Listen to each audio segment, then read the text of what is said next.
Oh, the weather outside is frightful, but inside is so delightful. It's Christmas in July.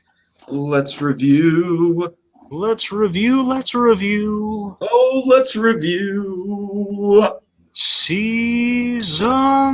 2. Boom. Bum. Ba da da da da da da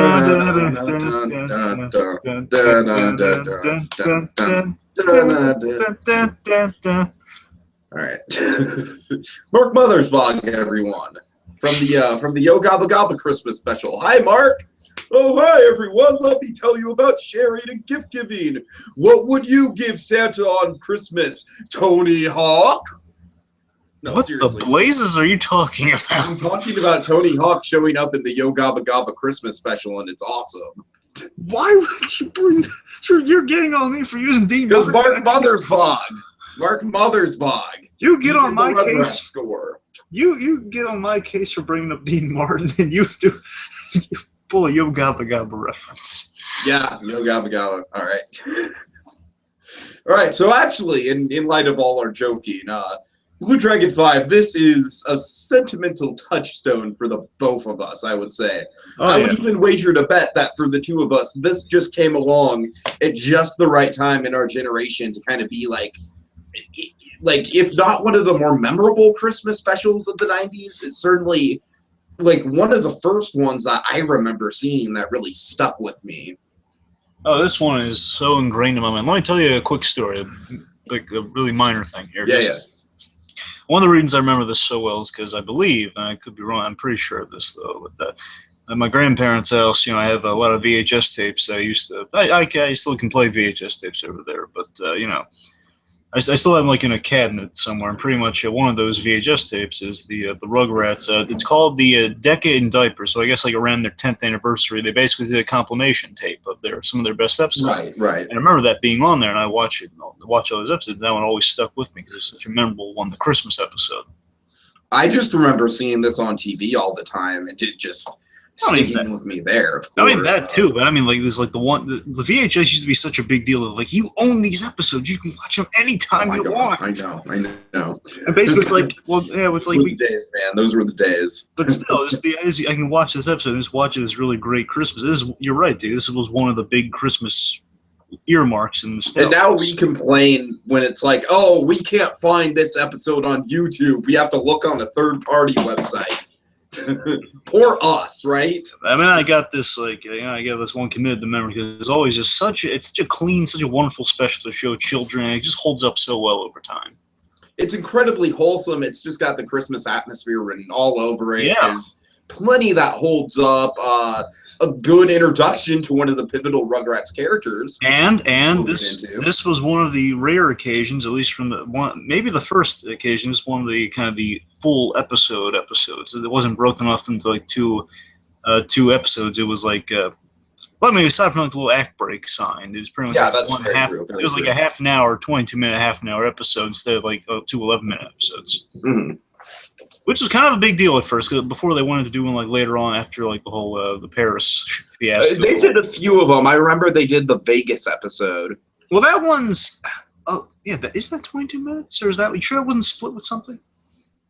No, I'm pretty sure that was long. It might have even been longer than half an hour because I remember because I love the VHS just by itself. That's the thing on VHS. I remember because these are two of my other favorites here. I love that they have like kind of like a 2-part vacation thing. It's not exactly 2 parts like that, but I mean, there's like the one where they go to Vegas, and then there's the other one where they go to the Grand Canyon, which ended I think the first season.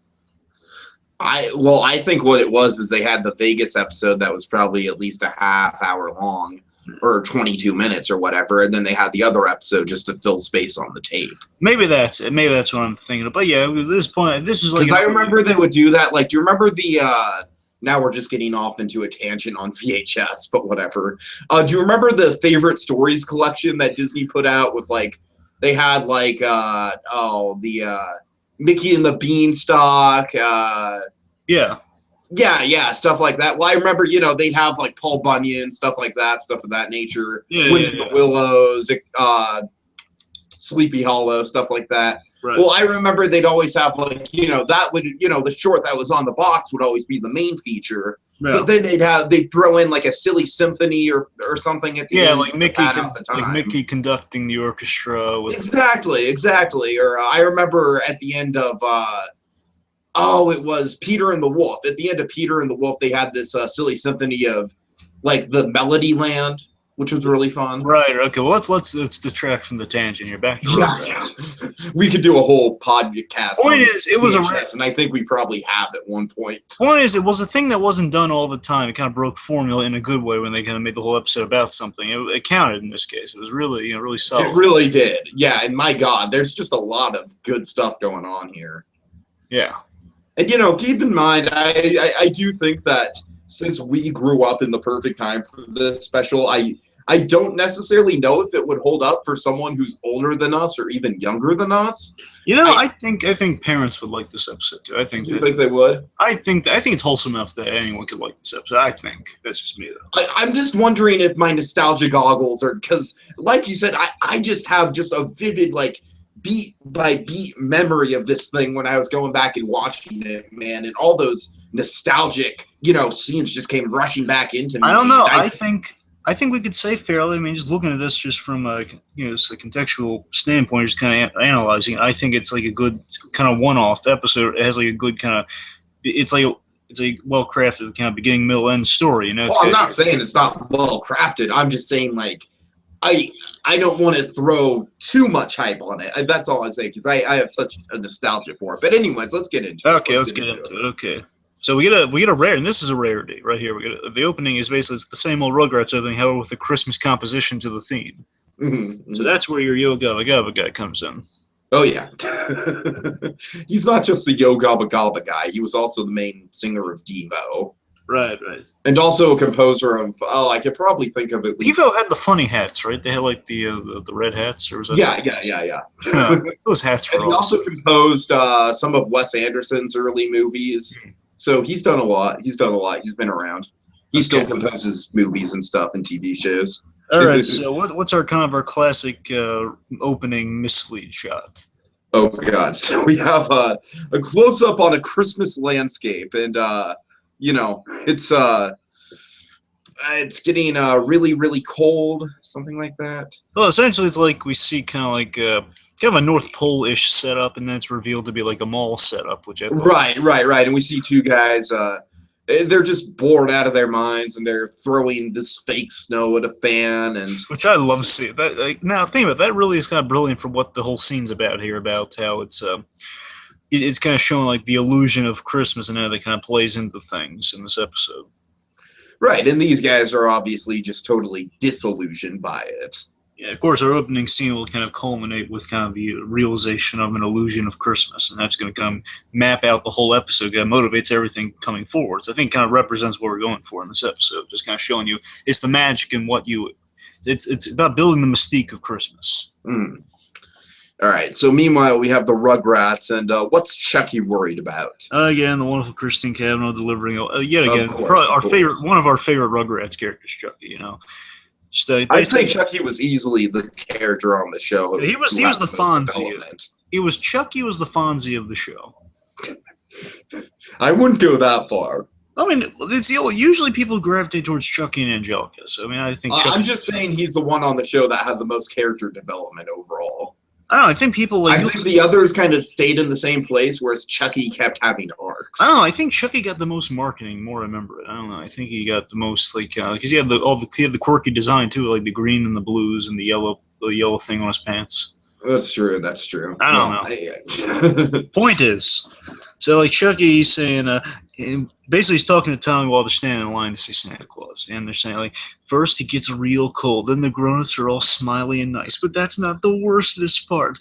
Then he comes. Oh man, shades of Futurama, robot Santa. Speaking of which, our tropes here, we're going to the mall for Christmas, and we're seeing Santa Claus. There's two right off the bat there. Okay, so we see you'll shoot your eye out, kid. Ho, ho, ho. It doesn't get that dramatic. So then, pretty much, it reveals it's Santa Claus, and Thomas saying, "Oh, Chucky building it up is that dramatic." He is. Wonder what traumatic Santa experience Chucky's had. Probably something similar to that. Anyway, so you have like the Randy experience, you know, which is like Randy. Ah! Right. What that one weird improvised kid from the movie? Remember the one that says, "I'm gonna see Santa Claus." Ah! Exactly. And anyway, so basically, you mentioned Santa Claus and Tommy being kind of the rational guy, saying, "Oh, that's silly, Chucky. He's big, fat, jolly. He got gives lots of presents." I love how his weight makes him non-intimidating. Yeah, well, I just love it. It's like the physical descriptions mean so much to Exactly. It's just classic Rugrats logic. But this guy's fat, so he's okay. This is a kind of good Rugrats logic. This isn't the whole like Amanda Bynes. Oh, you know how much I don't like dill pickles kind of logic. What was her character, like Taffy, or is it something? Taffy or something. I don't know. That just sticks out in my mind as like the worst Rugrats plot device ever. You know, every time I mention that, I remember that episode, and I'm going, yeah, that was bad. It was really bad. It just sticks out for me.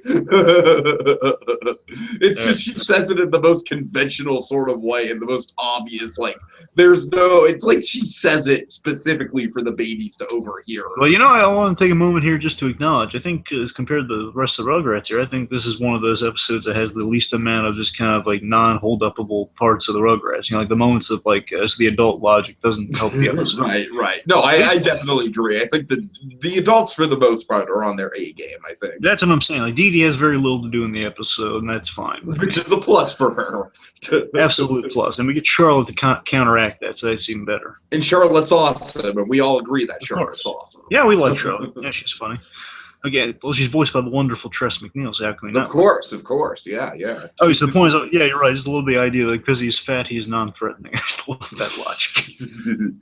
Okay, so we see, Santa Claus, he finally arrives, he sits down on his big old Santa chair, and then, says, "Who's first? Oh. And basically, Angelica, she darts to the front of the line, pushing kids out of her way and everything. Classic Angelica. And here we have the Scrooge of the episode, folks. Give her a round of applause.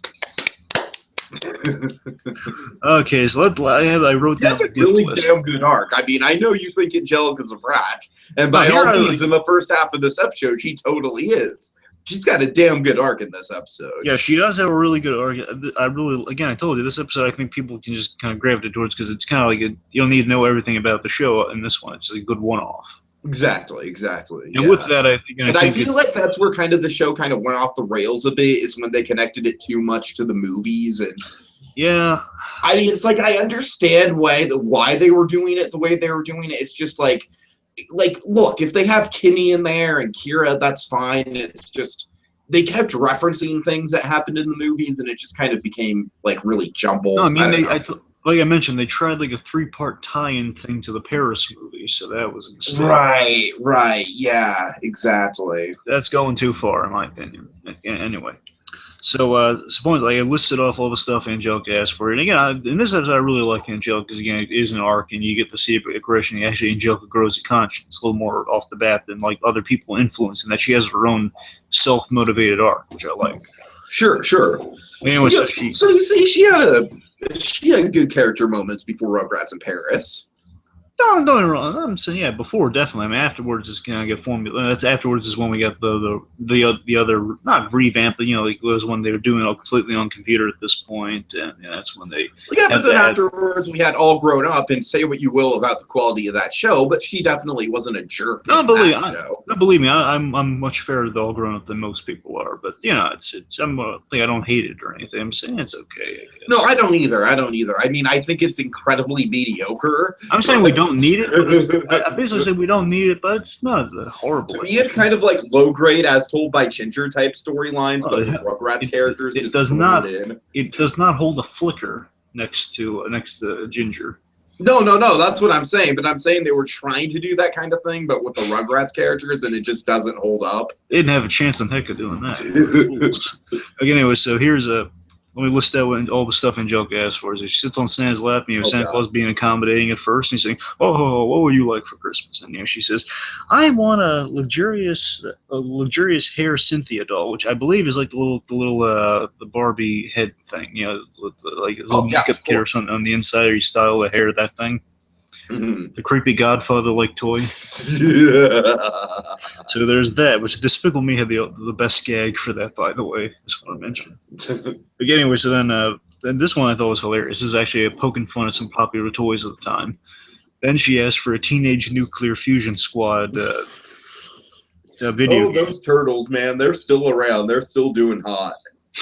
That's I heard that Nickelodeon show is like surprisingly like really deep. Well, I could tell you that. I mean, I just watched a few episodes of that. I mean, I can't get into it at this point. These turtles are a little too much of an illustrious history for me to get into at this point. But I don't know. It seems interesting. I give more credit than I would. Would you recommend it to someone who watched the '90s show as a kid? I mean, I can't make that call. Honestly, I can't make that call. But I think people will be happy with it. I hear fans all really like it. I'd say it looks like it holds up. Okay. And I've heard like people who work on the show talking about it, and they sell it really well. I'm just glad to see Nickelodeon have something. Yeah, pretty much. From what I understand, Turtles is like the only good thing they're doing at the moment. And also Harvey Beaks. Harvey Beaks is a good show. Like I can't comment. I don't know anything about that at this point. So. It's done by the same guy who did Chowder. I've told you about it at one point. Well, yeah, but I mean, I haven't seen it yet, so I can't. It's a good show. Okay, so let's see. So then we got she asked for a Bran Cox exploding smash-up doll. And then this one correctly, a Beverly Hill Cynthia lunchbox, which I'm wondering. Just picture that. I'm just wondering if there's like a Beverly Hills Cop Cynthia movie in this universe. My mind goes to Beverly Hills Chihuahua. Either like Beverly Hills Ninja or Beverly Hills Cop with Cynthia in it. That's what I'm thinking of. That would be great. That would be great. Then she like Beverly Hills Cop Pop Part 4, but with Cynthia. It's like a really low-grade spin-off movie. Well, it's Eddie Murphy and Cynthia do co-star. Hey, Cynthia! Hey, Cynthia! How you doing? Cynthia, are you Russian or are you dragon? Oh, you must be dragon. And then he turns into Mushu. Get it? God. No. Okay, but then she asked for a pony. At that point, she asked for a pony, and the last one's kind of, I don't know, it's kind of weird because this is before the event happened, but the way she goes about it, she says, a 9/11 emergency suit. Oh, yeah. With a working stethoscope. Now, the intention is it's a kid not knowing how to say 911. And some people do. I completely get that, but it's one of those things where it's like once 9/11 becomes a thing, it's like no takesies, backsies. It's that, and, before that time, people do have actually referred to it as 9/11 sometimes for short. That was an actual thing. Now, not at all anymore. Before. Of course. So, and of course, when you factor into what the gift is, a 9/11 emergency surgical kit with a working stethoscope, that's the only thing that maybe. Wow, that's yeah. That's darker than I even like. That kind of like flew under my radar a little bit with how dark that implies. Yeah. So moving on from 9/11. So Santa points out, Lois Griffin, 9/11. Woo! Okay. Hey, we just caused 9/11. That's also from Family Guy. Again, 9/11 is very, very bad. Woo! And then the plane's about to crash into the All right, I think we should probably stop making 9/11 jokes. I think that might be a good Folks, idea. I want to make this clear. We didn't make any of those jokes. Family Guy did. Take it to them. They deserve it at this point. Supporting Family Guy here. Tell that to our lawyers. Okay, so then basically, so Santa Claus being as polite as he can, and Santa Claus is just being kind of overrun with all of these gifts, and he's just saying, well, that's a lot of gifts. And then she says, I'm not finished yet. Oh, God. Oh, man. And okay. In that moment, I'm just like, oh, yeah, everything you said about Angelica that's negative over the years, I can buy. Yeah. At that moment. But I'll tell you this much. Man. In this episode, though, I can take that just compared to how she usually is in the show. I don't know. That's pretty bratty. That's pretty damn bratty, right? She's been like that on a regular basis in that show. I'm saying this one used to that. Well, then it's funnier than the other time she does in the episode. This time, just more like, oh, yeah, bratty. Yeah, I hear it. I hear it. Anyways, then she plays on the big gift, the Red Riders. Here's our big coveted gift here. Okay, here's the biggie. Chalk it up, folks. Okay, guys, ready? So also the other trope being like the kid with the long list for Santa Claus and Santa Claus not responding well to it. Of course, of course. So basically, she asked for a big deluxe Cynthia Beach house with the big item. So deluxe Cynthia Beach house with a real working hot tub, satellite dish, entertainment center, and attached with an attached garage. That actually sounds kind of awesome. Ew, believe me, sounds really awesome. Like I would like that for Christmas. I remember one of my big gift requests for Santa Claus was the Monsters Inc. playset with all the doors. Remember like, the end scene from Monsters Inc. when they had like I don't know. I was so happy when I got that. That was like, oh, it came through for me. It's awesome. I just remember I remember being really fixated on the Hot Wheels playsets when I was a kid for Christmas. All right, anyway. Okay, so then after she lays the big old gift request on him, and she says, "Oh, that's a long list." And then she asks again logical kid questions, but again, it doesn't end well. She asks, Santa Claus is getting hot under the collar when she asks him a lot of kind of logical questions, but again, really intensely, she's asking like, "Wait a minute, how come you don't know all this stuff already?" And she rips the beard off. Says, "You're a phony!" Again, another Family Guy reference. He's a big fat phony. But you know who lives here? A phony. I'm Holden Caulfield. Oh, Mark Hentman, we love you. Anyway, so basically, then she rips the beard off. She's freaking out, kind of like Elf, the movie Elf. It's not Santa. And essentially, she's running around with the beard. The guy's like, "Hey." Anyway, so she's freaking out all the kids saying, "He's a phony, a phony." And the point is, it was traumatic to say the least. So, okay, so let's see. So, as everyone's kind of like the whole run for your life shot, like they're all kind of running for their lives, or at least she's running for her life or something. Then we have like I love this little banner that's behind her, like the transition to the scene is like it says "Happy Holidays" after this child runs like bloody murder, screaming "Santa Claus is a phony." It says "Happy Holidays." The little banner. Love that. So then we transition to Angelica unwrapping a big old box from the mall. I love this idea. I love the idea. This is clever. Them. This is clever. It's like it's like complimentary toys to soothe the traumatized child. It's kind of like it's kind of like I heard this thing. You can correct me if I'm wrong here. If I heard that this might have been rumored, I don't know. But apparently, if you have a family member who passes away when you go to Disneyland, you get lifetime passes because of the trauma. I've never heard that, but honestly, I read that. Disney, I could totally buy that. Basically, if a family member drops dead in the park, you get whisked away to a room and you get these gold lifetime passes. Just get to stay in the castle for like a month. Well, not that. So you can the last permanently. It's their lifetime passes. Anytime you want to go to Disneyland, you and I guess whoever was there when the thing happened, you can go. That's crazy. All right. Anyway, I'm just saying, it's just people just trying to compensate in the face of trauma. That's why I brought that up. Again, she's unwrapping stuff, a lot of gifts, a lot of toys in there. And let's see. So Drew's worried about some lasting effects. Stu's saying, well, she doesn't look that traumatized. She's just opened the gifts. Again, they're sending a whole bunch of complimentary toys after all. They didn't give me the stuff I wanted. Yeah. So basically, she's thinking, well, Santa Claus still sent the gifts. No, he didn't, because this ain't any of the stuff I wanted. That's kind of a realistic thing. I got to applaud for that. That's the thing. If you were a kid and you're opening that thing, it's none of the stuff you asked for. Yeah, it's a sham. Well, I'd be pissed. Yeah. I'd be like, what the hell is this? Now, importantly, like she's shoving the twins away. We're kind of like on looking to what she's getting. They shove her away. Foreshadowing. Anyway, so then we get Chaz.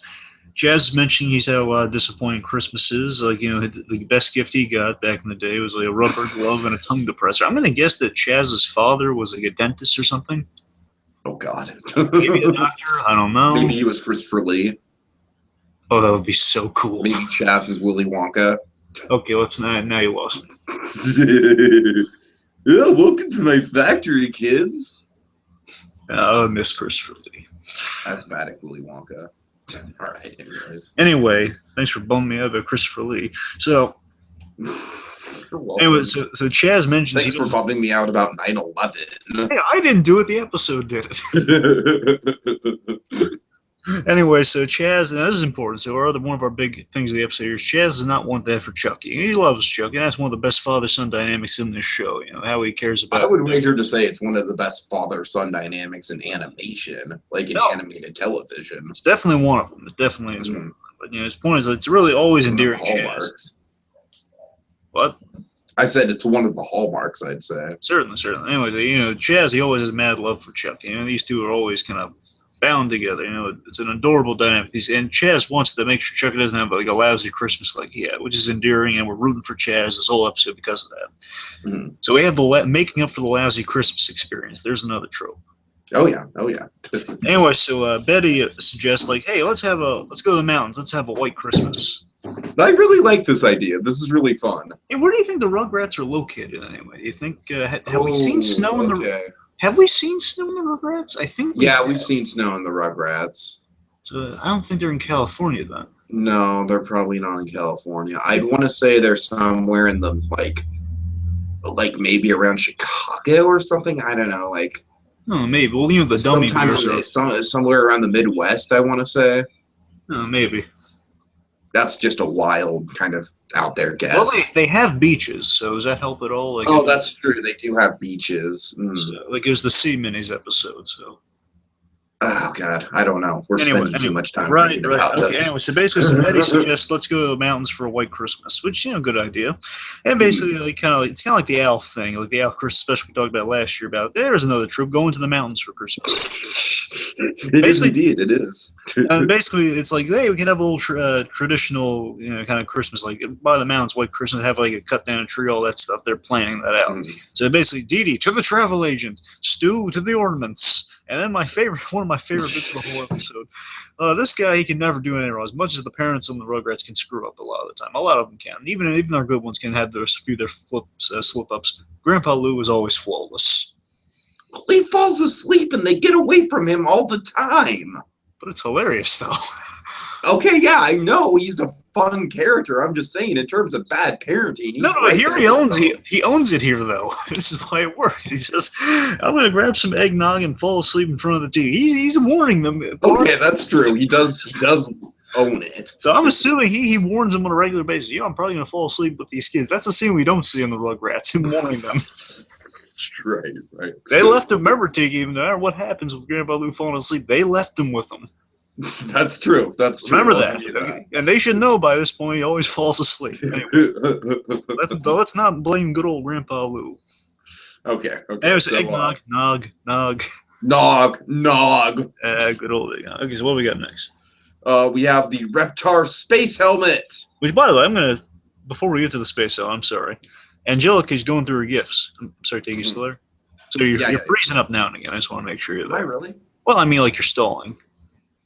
Oh, that's not good. Anyway, so let's see. We got Angelica saying there's not. Well, now you're fine. Angelica is saying not one of these gifts. She's going through the box. Not one of them are fun. I'm thinking, are you insane? You got a slinky. You got a Rubik's cube. How is that not fun? Bessie, I don't know. I think a Rubik's cube to a 3-year-old is a little complex. Actually, is she 3 or she? I thought she was like 5. No, she's 3. I don't know. The aging thing doesn't apply. Yeah, I'm sorry. Yeah, you're absolutely right. It's been a while. Sorry. Yeah. Because it's the thing. That was the dynamic. That Chucky, she bonds. Sometimes you use Chucky a little more than the other ones because he was closer in age. Because of exactly.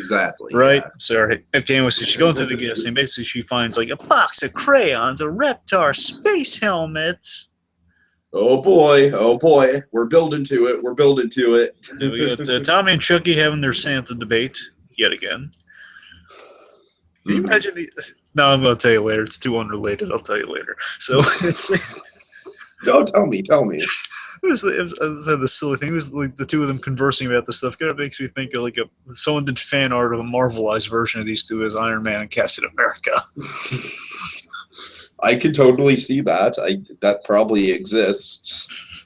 I'm gonna look up and see if that exists. Anyways, what's going on? Anyway, so Chucky's saying that's Santa. He's bad news. He breaks into the house and leaves presents. Oh, he breaks into the house and Tommy says, well, he leaves presents. That's what he wants you to think. I love the way she delivers that. That's what he wants you. This is like the wise person in the room, like Quint from Jaws. Just says it like, that's what he wants you to think. There's some rather bad fan art of, let's see, it's Angelica as Captain America for some reason. That doesn't match at all. Oh, I know. Chucky is Iron Man, and then Tommy is the Hulk. I get Chucky as Iron Man, but Tommy has to be Captain America. Yeah. Oh wait, is that Thor? But is Phil Thor? No, it's just Angelica and then I see one of Tommy as Captain America. Okay, that's pretty good. That's pretty good. There we go. All right. Anyways, then we got Phil and Lil having their kind of their magi experience this episode. Ooh. So take us through what's going on with the whole magi situation here. What do we got? Okay, well, Phil and Lil, they it's a simple situation. They just can't figure out what to get each other for Christmas. And Angelica, oh boy. She plays the angles here on him. So she's like, well, who's first? Is it Phil or Lil? It's Phil lamenting over, what am I going to get Lil for Christmases? Oh, what about her favorite coloring book? And what do you get for her favorite coloring book? Crayons. A new set of crayons. Yeah. So basically, she scams him, like, going once, going twice type deal. Like, I love how she takes out some of the crayons and puts it through her fingers. Just like as she's mulling it, just and then I love this moment. Okay, if Pokemon cards were the drugs of grade school, then crayons were the drugs of toddlerhood. Yeah, it was the blue meth of the God. Anyway, so and Phil would be Jesse Pinkman. Oh, of course Phil would be Jesse Pinkman. I think Phil grows up to be Jesse Pinkman. And Chucky has to be Walter White. You realize that, don't you? Either Chucky or you think Tommy's Hank or Walter White? What do you think? Oh God. Well, Tommy has to be Hank just because of the bald thing, I think. Well, I mean, then Walter White's also bald, but I'm thinking Chucky has to be Walter White, though. Anyway, we're getting off topic.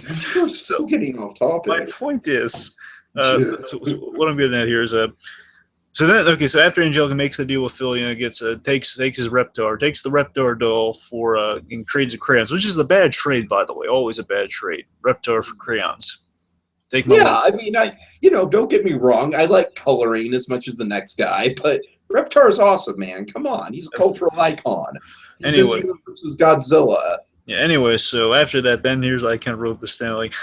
Then she sees Lil, and then she got a nasty idea. Angelica got a terrible, nasty idea. Boris Karloff. Dun-dun-dun-dun. You're a mean one.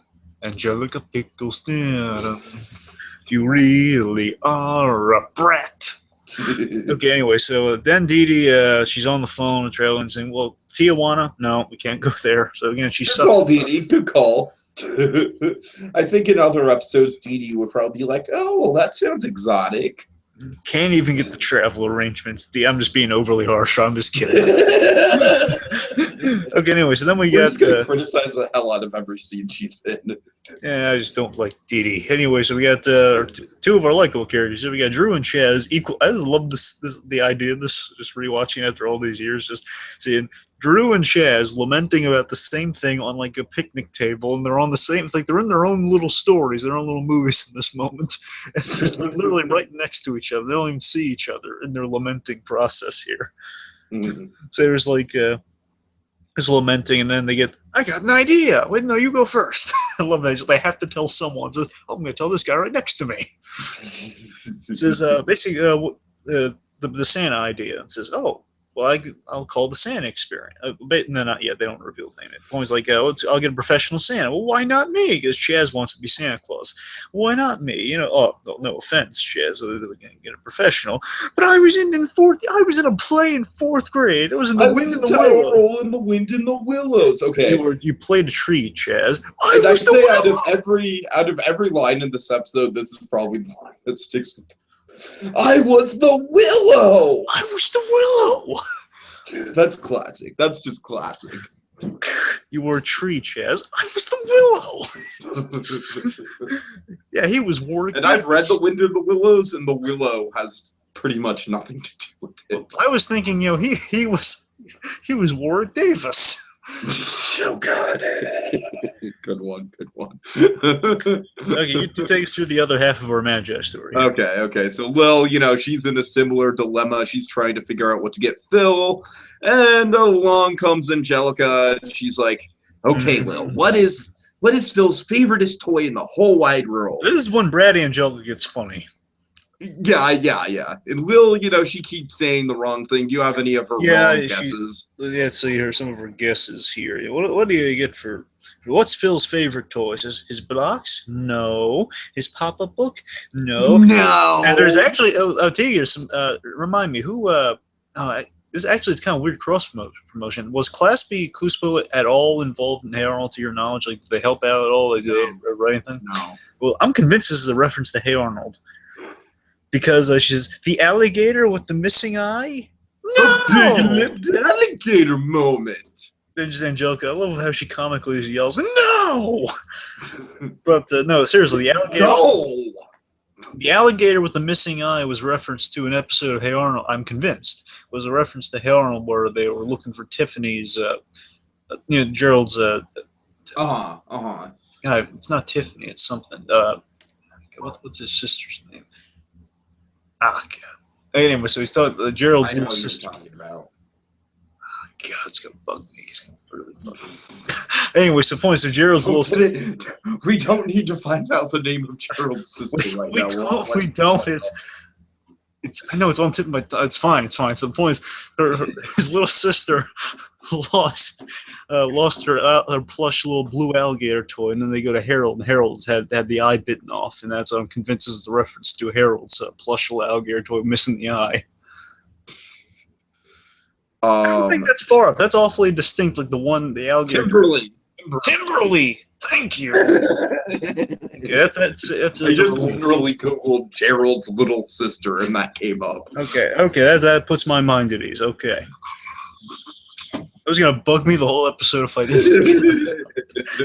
Okay, anyway, so seriously, though, you think there's any credence in that? It could be kind of interesting if it wasn't. I mean, Hey Arnold was kind of towards the later half of the 90s. This is in season 2, so let's think. I mean, at this point, I think Hey Arnold was but a little glimmer in the creator's eye. Yeah, this is down the line, this one, so it's probably not in the first season of Arnold or anything. So that's probably ways off there. It's just what I'm saying. It's a weird coincidence, though, don't you think? Yeah, I guess. All right. Anyways, so then he says, "Okay, what do you get for him?" It's his Reptar. Okay, well, what do you get him for his Reptar? Says, "Oh God, here we go." All the Reptar says, "Reptar another Reptar to be its friend? No. A sing-along record? No." I love this. A surfboard. This one just reminds me of the Batman '60s TV show, Batman on the Surfboard. That's what it reminds me. It's the fact that they would put Reptar on a surfboard cracks me up. Oh, I could totally. That's a great image. No, a Reptar space helmet, you dummy. And also, there's this. After the exchange goes on, I'm sorry. Then basically the exchange happens. The space helmet for the coloring book, and she gives like a fourth wall glance as she's reaching into the box. So she looks at the camera, Angelica. Mm-hmm. So it's just kind of funny. It's like if she's being malicious and she knows it, she's looking at the camera, Right. and then she laughs maniacally. I'm real bad, Cynthia. I'm real bad. And then we cut to, and I love this. I love how we cut from her saying, "I'm real bad, Cynthia," to Chucky saying, "He's real bad." Yeah, that's a good cut. No, Chucky, he's nice, and he's nice, and we'll catch him. Says, "Catch him." Anyway. So then we got Lou. Oh, this to me is the most nostalgic part of the whole thing. This part. Okay, take us through then. This and the ending will always ring in my mind. Mm-hmm. So it's Lou, and we love Grandpa Lou here. So Lou, but not as much as we love Mike, but we love Lou. So This moment kind of traumatized me to a very minimal degree, but I love the delivery. it's a little traumatic. I can see how it could be traumatic to a baby. Oh, well, not even to a baby. It's more so to Angelica. Yeah, to a 3-year-old. So anyway, so basically, Lou gathers the kids around and tells them a little Santa story. Again, I love this, the idea of perception here. He has the greatest delivery on this. I love this. It's like Lou may be thinking that, oh, this is going to put him in the Christmas spirit, a little tale about Santa Claus. And of course, from a young person's perspective here, just is realizing, like, oh my God, this sounds like horrifying. Moment. Basically, he's thinking he's telling about Santa Claus, but in reality, he's telling about Krampus, pretty much. Pretty much. You know, he's basically saying, "Oh, I love now again, Grandpa. Say what you will about going to sleep all the time. He is a great storyteller, though. Yeah. Oh no, absolutely, and he has fucking fantastic delivery. So he says, I love how he sets up the story, though. He says, "Oh, you might be wondering if Santa Claus is real, but I'll tell you, he's real. I've seen him myself." I just love that Grandpa Lou says, "I've seen him myself." I love that. Now, he's just trying to be, like, all mysterious and kind of build him up, but in reality, he's just being cryptic as all hell. And you may think he's old, but he's as sharp as a toothpick. Oh, man. And if you're bad, there'll be no special doll you want, or no. I love this. So we get Angelica being shaken by that special doll you want. There's gonna be no special doll, and it looks to Chucky or that fine-looking electric train. Just love the horrified. Chucky has his gas, but this cracks me up. And of course, when he mentions electric train, I couldn't help but thinking of Batman. Right. You don't take away Thomas. I could make a really obscure Big Brother reference, but I won't. Good. So. I was hit by a train last summer when I was walking. Woo woo! You lied to me. So then here's the line. Here's the line that kind of rings in my head as nostalgia. I'm sure this one traumatized you, but for me, yeah, of course. For me, I love this one. God. Such a like, I love how much gusto he puts into the delivery, and I love this. Realize how terrified it is. The best part of animation here, I just love how he clasps his hands together as if he's holding. So basically, if you're bad, you'll get a great big lump of coal. I love how he says lump of coal. Like, that's the thing that always stuck in my head when I watch this. He says it like it's death. It's like you hear like something in his throat, like this thing in his voice of like it's as if, I guess the way it kind of trying to say is like because he's talking through his hands almost. It just sounds like a lump of coal. I love it when he says that. It's so cool. Of course, not to that prize to you, Scrats. Yeah, because you're good as gold. And then Angelica gulps. And in any case, so we're at Angelica's house now. It's nighttime, and well, Dee Dee announces they have a cabin. Yay! Oh, okay. Wait. So tell me something. Did Dee Dee get the? Do you know Dee Dee got the cabin herself, or was Charlotte that got the cabin? Well, Dee Dee comes in and she's like, "Good news, everyone! We got the cabin." You know, I've always liked to think that Charlotte's the one that got in the cabin, but I guess it's not. She just comes in like, Dee Dee, no, just no. Let me handle this. Dee Dee, go in the corner, put the dunce cap on. Okay, like we're gonna end up in Baghdad if you book this trip. And cuddle your lip shits. Oh God. We just can't help but tear Dee Dee apart, even when she's not doing anything wrong in the context of the episode. Hit her with the bad parenting stick, I always say.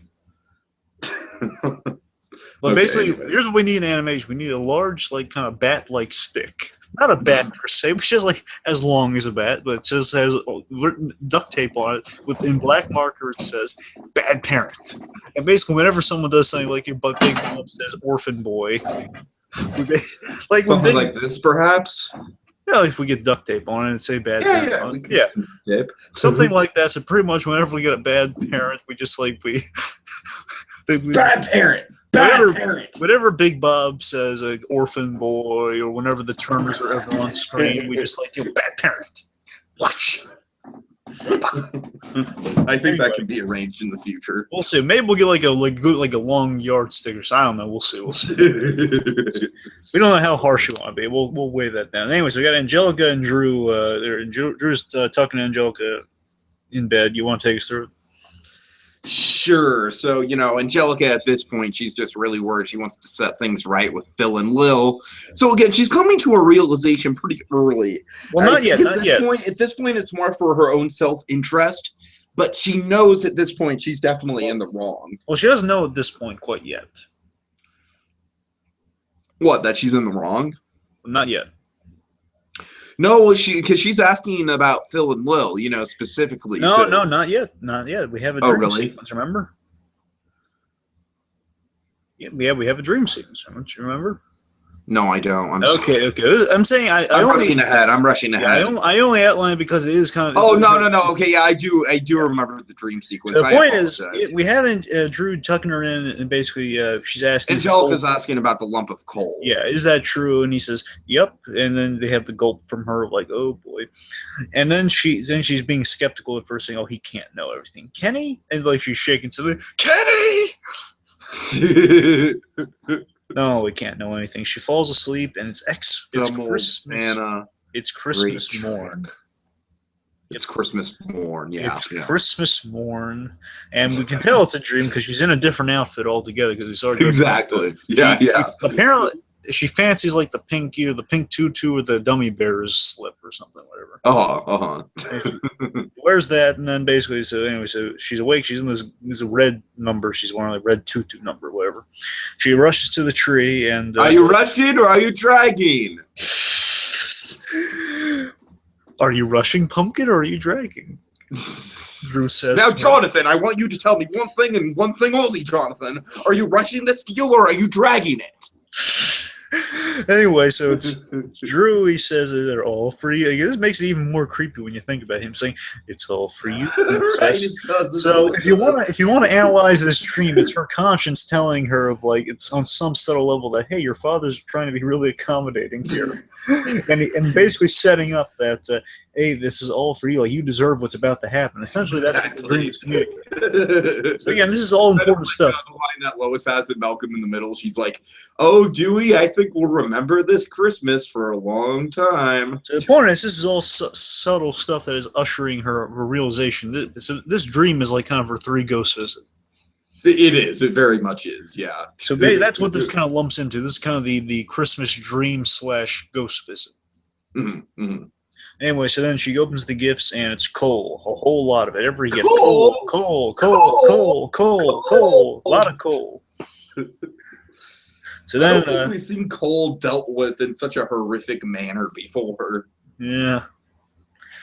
Anyway, so then she says, "How can he know? He's the smelly old guy in red pajamas." Again, they're really just, the kids describing Santa Claus is pretty funny. Mm-hmm. Okay, so then he says, "Oh, I do." Santa Claus appeared. I do, and I know what Phil and Lil got. They got their. But essentially, isolating how she screwed him over, and he says, "And this is what you got." Basically, a whole he dumped. This is a horrific thing here. It's kind of it really is. Like I literally have in my notes, Santa stones Angelica with coal. I mean, this is much worse than just Stewie. I don't know. Maybe it's not as worse, but it's as traumatic though. Like Stewie being kidnapped by Santa Claus and turned into an elf. But this is, however, is really traumatic though. Basically, Santa Claus dumps and here for you a big old lump of coal. Basically, he doesn't say, he just says, "And this is for you," and just dumps the whole bag of coal. Basically, I'm just saying that is so much coal. It's like a whole sack full of heavy coal. And that is enough to kill a small child. In theory, that kills. Well, remember, Tiki. In theory, that kills her, and that's why she awakens. Oh, there you go. There you go. You want to apply some Inception logic here. She gets killed by a lump of coal, and she wakes up. She dies the Margot Kidder route in Superman, and then now we need to do the Inception Christmas special. Now that's just in my head now. Maybe next time. Anyway, so I can only imagine what that would be like. Okay, so she awakens. Drew comes in there and says, "Oh, honey, you're having like a bad dream." Saying, "Well, is it Christmas? Is it Christmas?" "No, not yet." It says, "I have to see Phil." "Oh, you'll see him when we go." Yeah, this is what I was thinking of. I apologize. See him when we go to the thing, and then Drew leaves, and then she's like saying, now she's had her again. Now this is the point where her trope is, she's had her 3 ghost visits. Now she's changed her ways. She's trying to change her ways at this point. So there's still time. All right, so we transition. They're singing Jingle Bells on the way to the cabin. Chalk that up to Christmas carols. And again, we later that day is our act break here, which was a rarity for the show. Right, indeed, yeah. So then they arrive, and Angelica, she's instantly being nice to Phil and Lil. Yeah. But then, poor timing. And I feel Angelica's frustration in this episode. Well, first and foremost, let me say this. That's a really swanky place they're staying. I just want to point that out. Oh, it's nice. It's nice. Yeah. And even Spike likes this place. I mean, he's along. Why would they? And I do find it a little bit unrealistic that they just managed to book it on Christmas Eve, no problem. Again, I think it'd be kind of better if they just Charlotte got in the cabin. I like to think that's. I would like to think because she's got her connections, man. That's what I'm saying. Makes logical. I assume that was the case, but I forgot that Dee Dee got the cabin. That makes no sense at all. She ruins everything. She does. Well, I think Charlotte just drew a circle of sadness. I mean, she can't even get him to the Grand Canyon. Oh God! How could you book him a nice cabin on Christmas Eve? Short notice, like a day in advance. It's probably like Jonathan's personal family cabin. That's what I'm saying. That makes a lot of sense. Indeed, on the 23rd, book something for the very next day. Right. I don't know. It's Christmas. We'll cut it a break. I'm just saying. Even when Dee Dee does something right, we have to criticize. The point is, out of character. Let's just assume that she actually just called Charlotte, and that's why she's in the episode because she got her at the cabin. Let's just assume that. I can buy that. Okay, anyway, so let's see. So, so she's trying to chat with Phil and Will, but they keep getting absconded with. Like, first they're scared of her, and then Betty whisks them away to cut down a tree. Come on, Scamp, you're going to cut down your first Christmas tree. Come on, kids. kids. That's a nice little notion. Yeah. All right. Okay, so let's see. So then we got... this I want to point out because we talked about a little bit about this before, especially in our other Christmas in July episode with the Rugrats. So Louis, his runner here is he's trying to hang he's trying to hang some decorations, like hanging a wreath or something. Mm-hmm. And he take this Spike again. They brought the dog, so Spike he goes to the dog door and he like Louis on a chair, which is a bad idea. Folks. You usually kind of lean on a chair without anyone around you. Bad idea. It's especially if you're in advancing years. Very bad idea. A little PSA for you folks. Also, stay in school. Stay in school. And cough in the arm. Anyway, so anyway, so basically Lou's like on this tall chair, and then Spike comes by, and knocks him down again. Lou. Oh man! Seriously, and remember the first one we talked about? He slipped on soap and he fell. That's even. Oh, that's true. I forgot about that. And he landed like right on his hip, and he was fine. I'm saying Lou. He's a pretty durable guy. Maybe he's a Marvel superhero. Maybe he's like old man Thor. He's a durable old fella, it's actually kind of funny. In Marvel Comics now, they age Captain America to an old man. Oh, really? Okay. Yeah. So it's kind of funny. Maybe that's what they're going for. Anyway, speaking of Captain America. We're hearing rumblings about the last Wolverine movie being Old Man Logan, but we'll get into that. And also they're doing that in the comics, too, because of the popularity of that. They're basically done another Old Man Logan. So anyway. Point is, so we got, speaking of Captain America, we got the Tommy and Chucky. And they're talking, basically Tommy wants to catch Santa just to show him he's not all bad. Well, ask him if he's good or bad. Sound logic for a baby. Anyway, this is a nice moment. This is kind of, after seeing Ant-Man, this is like the planning the heist moment. They're going through the place. And I just love this. Tommy and Chucky are so in tune with all these operations the babies are always partaking in. It's just... They're walking around casually, and just like Tom was saying, dog door, check. Window, check. Chimney, who's going to enter through the chimney? They don't call it a chimney, though. They call it a chimbley. Yeah, who in their right mind would come through the chimbley? I am a chimbley sweep. I'm sorry. I apologize. Yeah. You want me to go sit in the circle of shame with Dee Dee? Nah. All right. Anyways. So then we have our first time. appearance of Charlotte. Huzzah! Yeah. And what better way to introduce a character like this than to have her talking on the phone?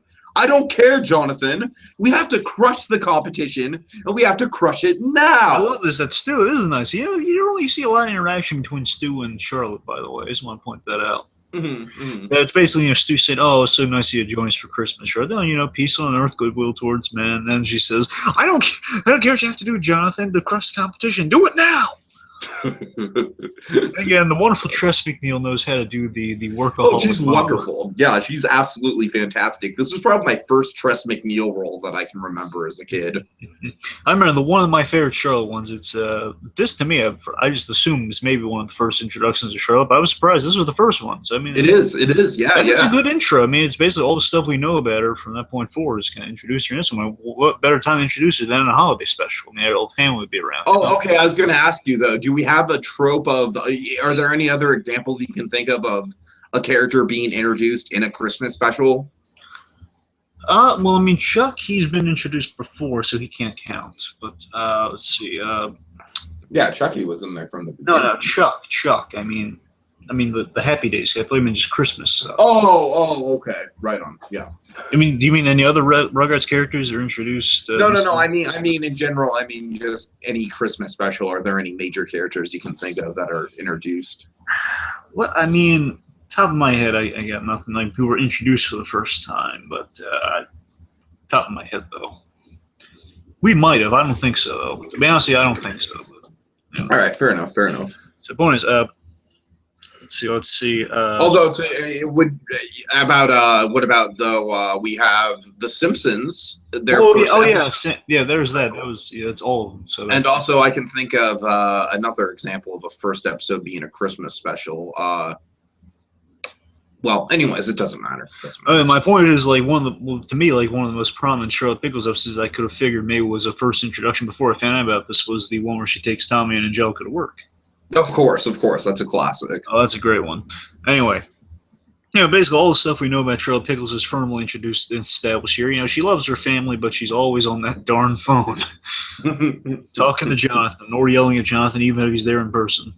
Basically, if she's not on the phone, she's at work and with Jonathan. It's basically someone from work has to be related to what she's doing. My mom was an Avon representative when I was a kid. Right. So she would always be making calls trying to sell Avon, so I can totally relate to this. When you say Avon, I can't help but think of Edward Scissorhands. Oh, I know. That's what everyone fucking thinks of when they find out that my mom was an Avon. Well, my mother, she sold, she wasn't like... Gee, it's not like I've ever heard that one before. Well, it's like my mother. She also sold Avon for a stint. She didn't do she doesn't still do it now, but she used to for a while. Mm-hmm. Okay, so what do we got? So after Charlotte's little introduction there, and she's yelling at people on the phone, we got Angelica, Phil, and Will. They're getting ready to go out there to cut down a tree, and Betty's got the permit, which I love that they mention that. By the way, you never get that. The mentioning. That's true. That's very true. Oh, this is kind of our classic trope of cutting down a perfect tree. True. That's coming. Okay, so here's where Dee Dee kind of gets her fail of the episode. So Dee Dee brings the axe, and before we get there, we're almost there. There's one moment. Just and Joe says, "Okay, wait till we get on the sled, then we'll talk." And basically, here's a Christmas trope: kind of the person that's bundled up to the point where they either can't move or can't talk. Where it's like the Randy. Basically, it's Randy from the Christmas Story style. Angelica's kind of bound up there, and she's. Mm-hmm. She's on the sled. She can't move or can't talk. Anyway, so it takes her. Okay, so Dee Dee, she's just incredibly indecisive about which tree she wants. Too small, not enough branches. And Betty, rightfully so, she gets a little peeved. Especially after this next one. And then Dee Dee, she finds the perfect tree. She finds the Griswold tree. And then what does she do?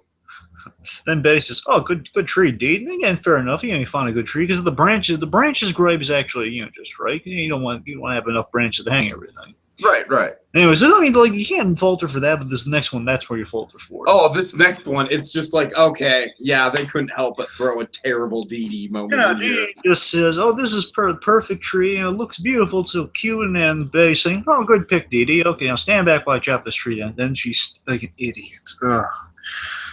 She stands in front of the tree, and then she, all defiantly says, "Oh, this tree, you can't cut down this tree, not this tree." All defiantly, and Betty just gives it's so perfect.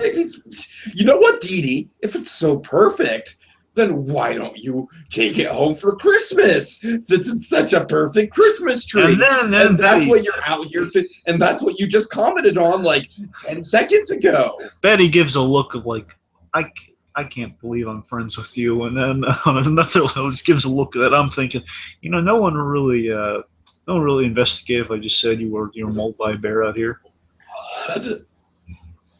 I mean, Tommy's like perpetually one, so he's only got like a year of memory of you. I'm just saying, Oh, by the way, Debbie, would you pass some of that Darwin to me?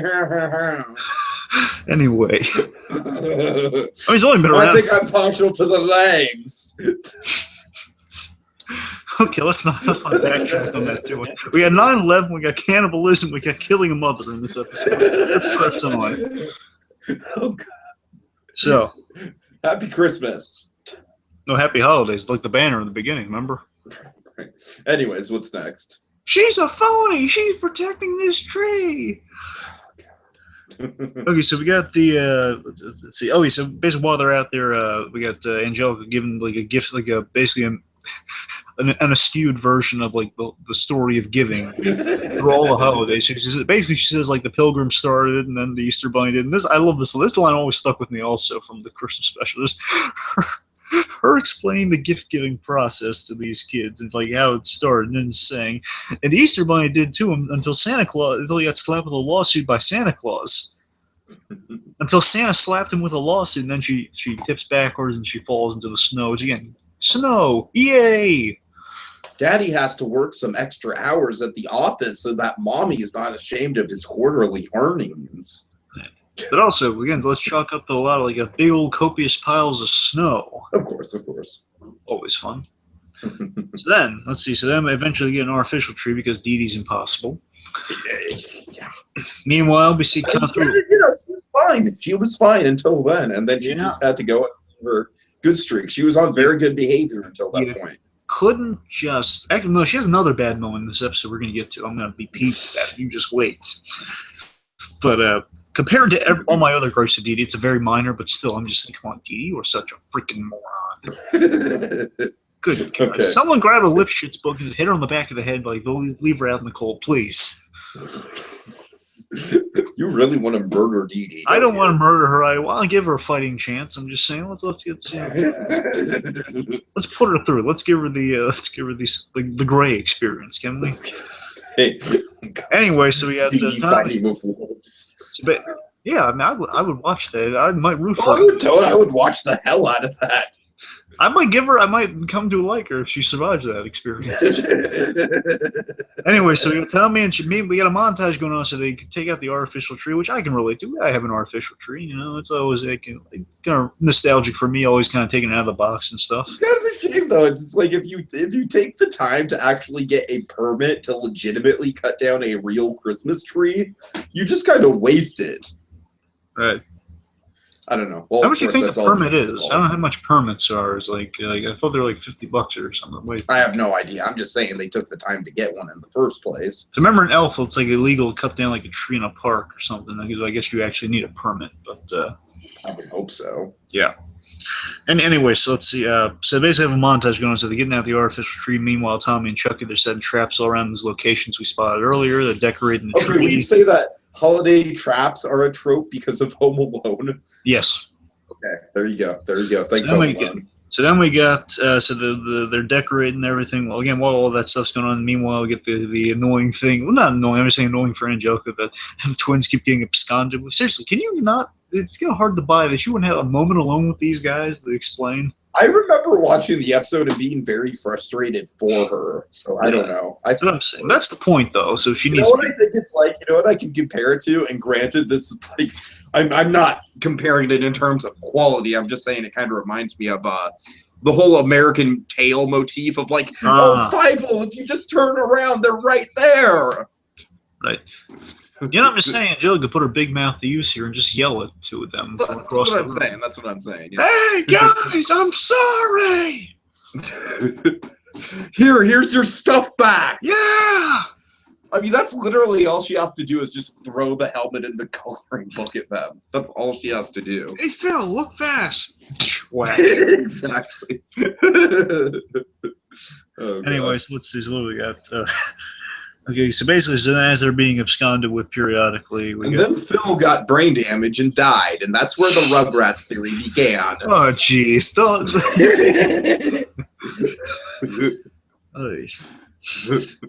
Anyway, so. And it was all downhill from there, and I'm not even going to go into detail on how the other Rugrats died. None of that creepypasta stuff, Tiki. None of that. Anyway, so let's see. So, artificial tree absconded with. Charlotte's making her business. Will you stop giving me that look? I'm sorry. So Charlotte's making her business calls, you know, some business chat while they're all around their table. We go through and see them all there. Mm-hmm. Let's see. I'm trying to think. There's like some line before we get to dinner time, but I don't know. Well, Lou hits his thumb with a hammer. Right, or yeah, Lou's hanging the thing up, and again, like Spike barks, and he hit his thumb. Now he hit his finger. Mm-hmm. Okay, so at dinner table, we see. I do love the line from Charlotte. You know, Jonathan, I just inherently know what to do with everything. That's the line. Thank you. That's the line I was thinking. Thank you. That's what I was working on. There you go. Okay, so then they're so that line, and then Timberly. We're good. Yeah. So this is why we need each other, folks. Because I'll eventually get it. I know I will, but it'll be after the show. That's the problem. He's got it on hand. Okay, anyway, so we got there. I love this pan, by the way. I love how we just kind of see kind of our characters kind of laid out here. We see Charlotte on her phone. We see Tommy and Chucky. Yeah, it's a good setup. Let's see. Oh, I love how they're sitting on like these giant stacks of newspapers. So it's like they don't have it kind of raises some parenting questions. Like they didn't bring like high chairs for them, but I don't know. I hear you. Again, I'm just going to pin on Dee Dee because that's what we always do. It's Dee Dee's fault. Of course it's Dee Dee's fault. That's not even a question. Oh, of course. Now, let me hit you with one of the most heartwarming parts of the episode here. It's probably the third ranked here, but it's such a great moment, though. I love this. Even as a kid, this melted my heart. It's like, oh, that's so nice. Because I love Grandpa Lou. So Grandpa Lou, again, he's hit his thumb and his finger, all because of Spike, because Spike is either like knocking him down or barking. Right. And everything. Anyway, so Spike's like looking at him at the table, begging for scraps, and Lou's like giving him like a look like, no. And like Spike's like looking pressed. It's like, I love how malicious you made that. No, you don't get any food because you're a dog. No, it's not that bad. It's like, he doesn't have a prejudice against him. It's like, really, you screwed me over. I could have died, man, because of you. It's like, literally, I could have. I'm a frail old man. I could have died. Oh, he's an Avenger. He knows he's good. I could have died in the cabin. I could have died in the snow because no medevacs could have gotten up here. Okay. Anyway, anyways. so then the one point is, so then Spike looks along like, oh, and then Lou, being the nice guy that he is, gives him some scraps on the table. Oh, it's so that's nice. That's nice. You know, so let's chalk that up to Christmas kindness. Charity. Yeah, Christmas charity. And Charlotte's on here says, this is funny. This is an old Marx Brother gag, Tiki.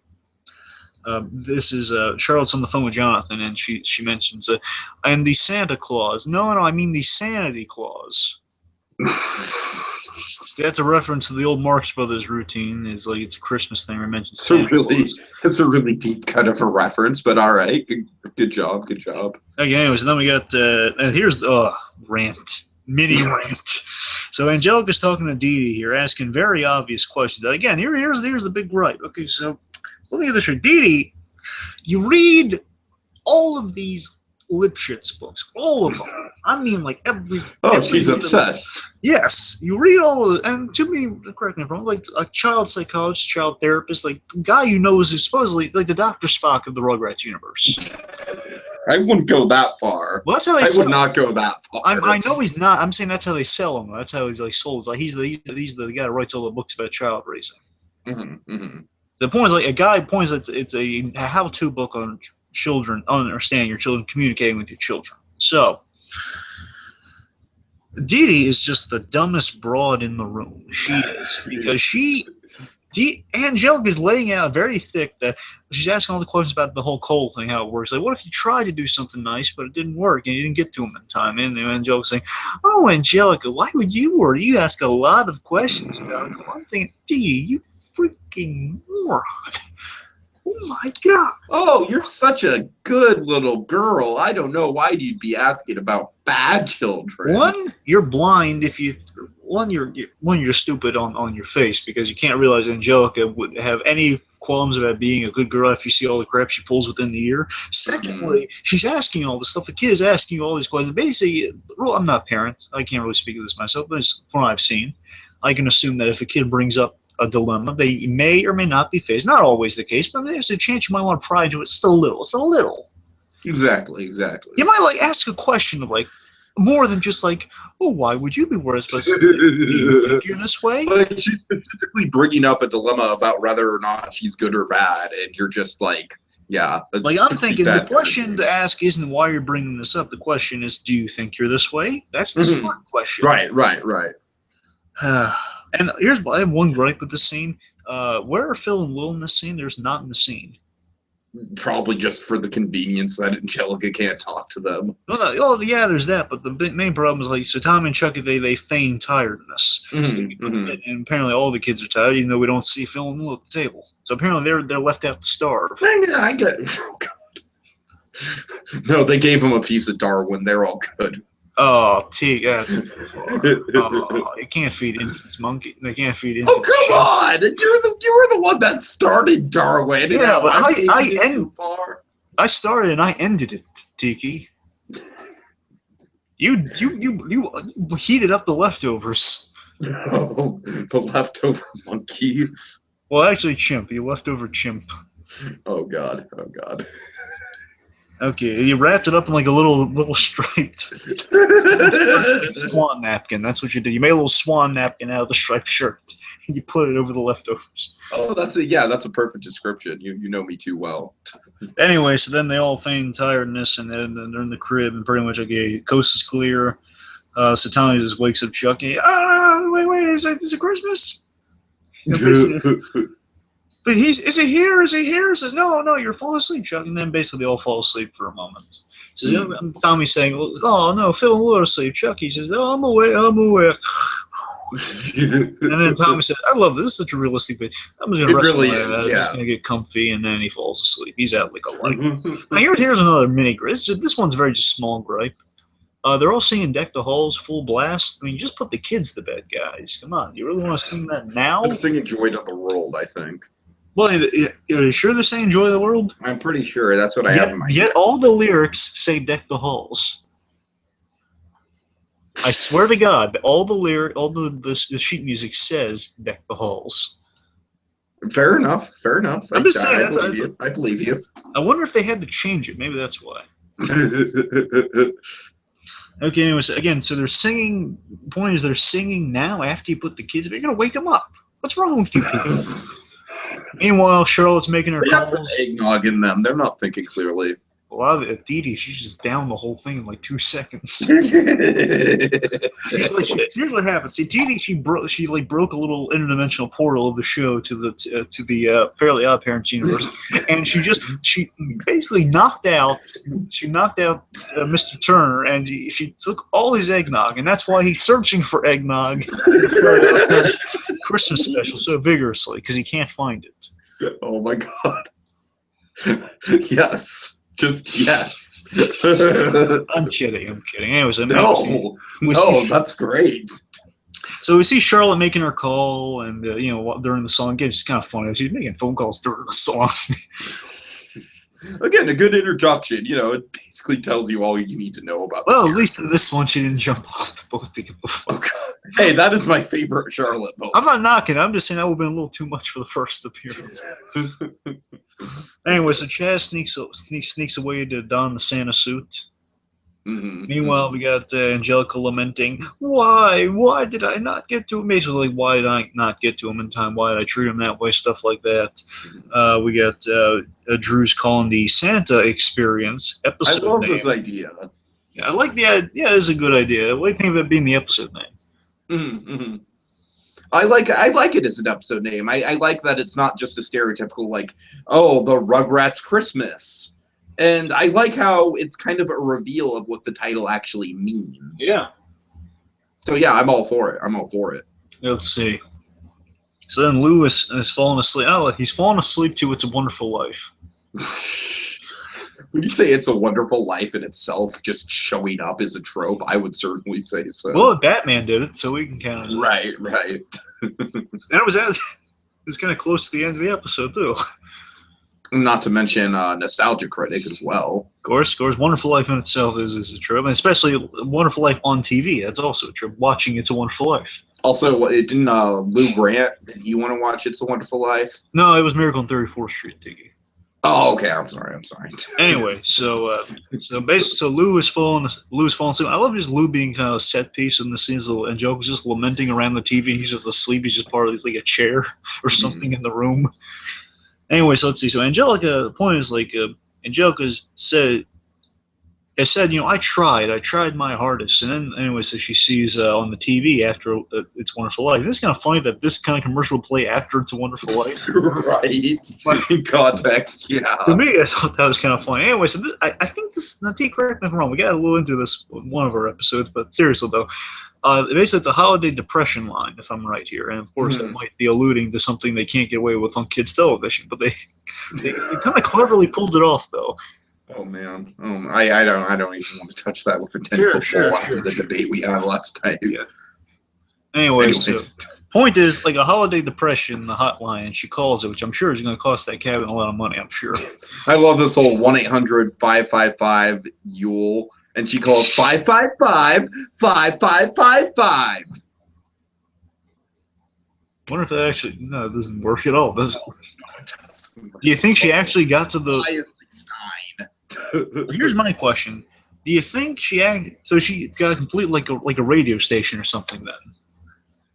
Yeah, because she's called that number before. Because I was thinking this. Well, they always dial 55555. That's the only number they can clear. That's why it's always 555. But seriously though, with this number though, do you think it's like she actually got to the? Because if she actually got to the hotline, these people are really bad at their jobs. If that's the case, that's what I thought it was. I thought she actually got there. I forgot if she dialed the wrong number or not. I just thought she. Well, no, I don't think she got to the hotline because, like I said, if you look at the phone, it's like I'm pretty sure Y is like 9.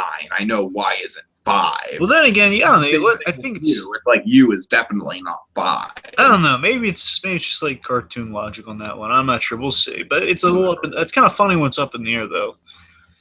Mm-hmm. So she calls the number and says, "I'd like to." Well, what does the guy answer with? Does he answer with the holiday depression line? I don't think so. No, I think it's just a random guy who's like on the radio or something. Yeah, but does he? Well, if he says like, "Is he called the holiday depression line?" Then that's definitely. I don't think so. All right, maybe that's okay. Maybe you're right. I don't know. So the point is, she calls the line. It's like a radio station and/or a desk of a depression line guy. It looks more like a radio station. It does. Mm-hmm. So let's see. So, and so there's a line. It says like hugs are some line about hugs. Do you remember? Like not uninvited, but like hugs are. No, I don't remember. I don't know. He has like a greeting about hugs, so I'm thinking it has to be the hotline. I don't know. All right, I believe you. I believe you if you're insistent on it. Okay, so anyway, so she calls in, so please let me please let me talk to Santa Claus. And says, I said I want to talk to Santa. And then I love how he barely changes his voice. So he's like, oh, okay, this is Santa. Oh, hi, Santa. And then Santa again. Basically, she asks, "Am I on the good list or the bad? Am I on the good list?" Okay, now let's say if this guy hypothetically is working a Christmas hotline. I'm just saying, I don't think this is the best answer to give. So there is something about hugs in there. I'm convinced. I don't have it in my notes, so unfortunately, it is lost forever. I'm just saying it's funnier if the guy is part of the hotline. That's what I'm saying. It shows that this guy is such a prick, though. If that's the case, he's just really bad at his job. If he is part of, that's what I'm saying. If he's part of the hotline, it bothers my OCD with the whatever. Yeah, remember, like, they do send the thing overseas sometimes. Sometimes it comes back wrong with those little things. So it might be it. Exactly.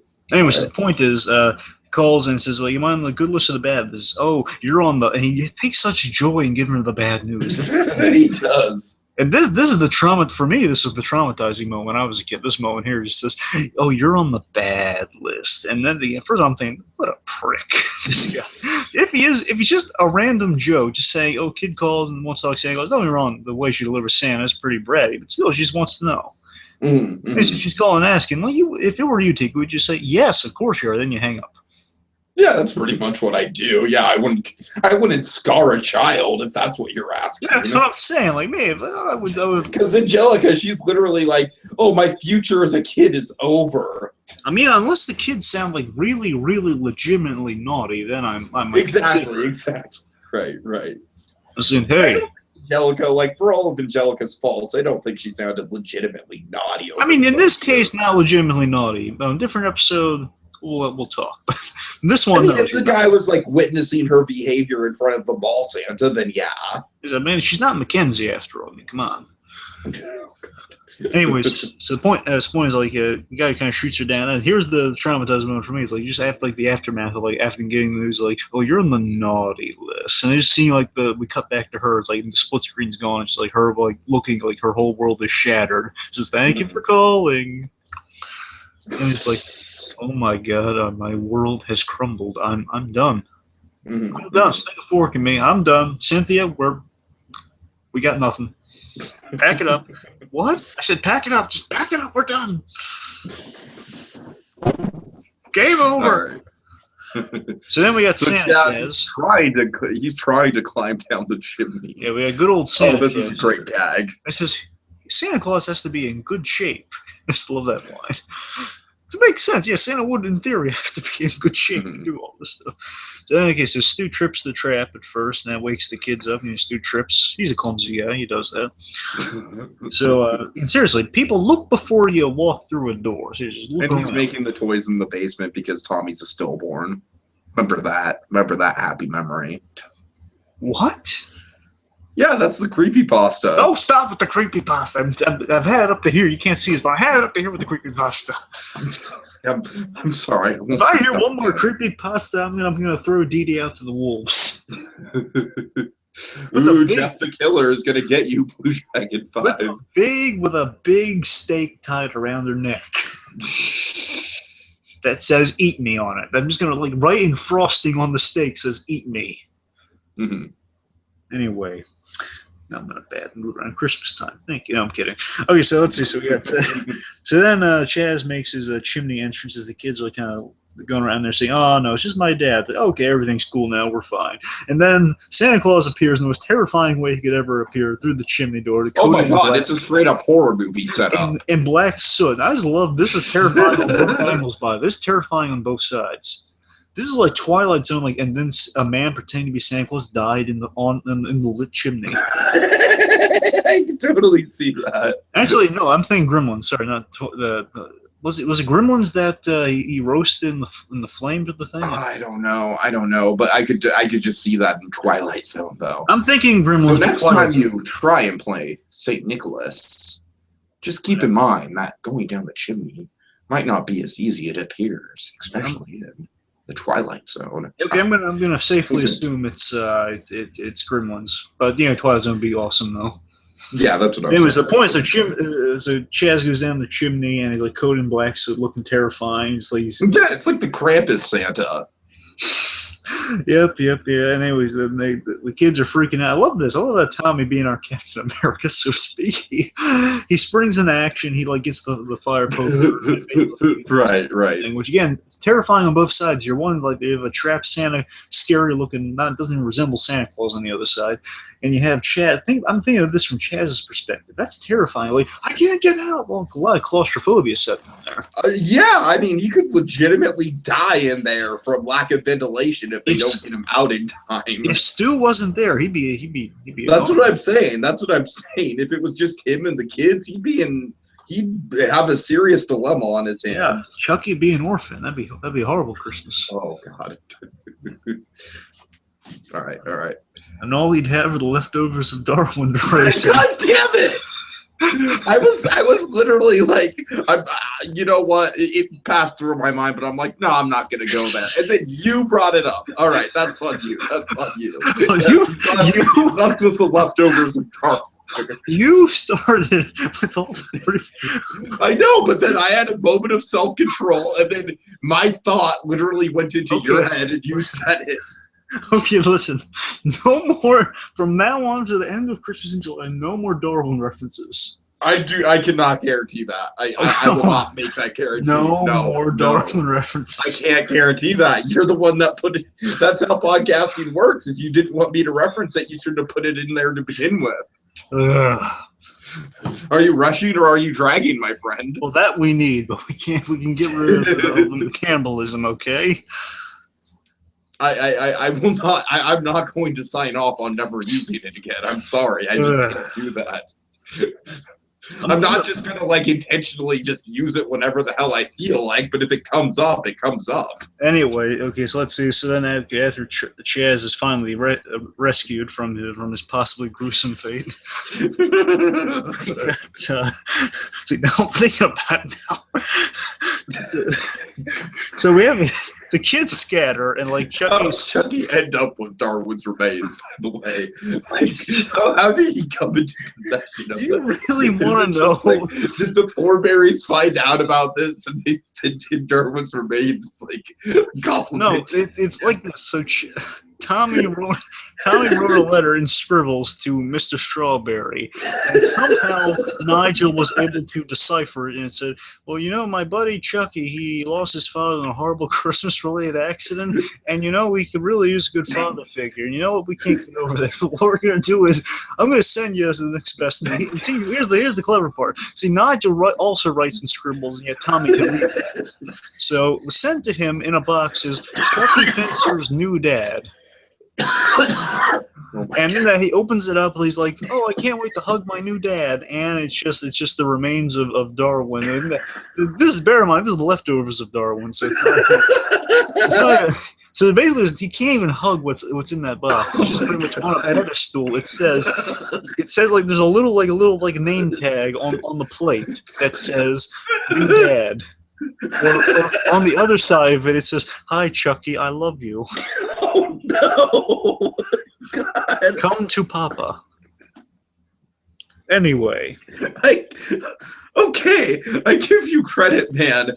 You hide it very well, but when you go dark incredibly. Oh, my God. I can't even. Wow. Anyway. That might just have been one of my favorite podcasting moments I've ever been a part of right there. What about Ricky Ricardo rushing and dragging? Oh, no, that's great. That's great. But, oh, my God, that was just inspired dark humor right there. All right, anyway. Well, the sad part is I could have gone darker with that. I'm sure you could have. I'm sure you could have.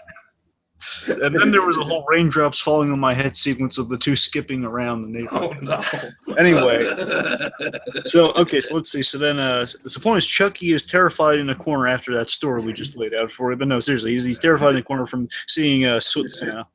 Anyways, then Chad, it was a really heartwarming moment though. So enough of the whole terrifying. I'd say this is definitely exactly enough with the ridiculousness. This is the most heartwarming moment at the end. Yeah, this is sweet. I love this. Is another moment that kind of sticks out to you. Just like, you know, Dad he removes the hat and the he drops the act immediately. I just love the visual image of him covered minus the hat and the beard.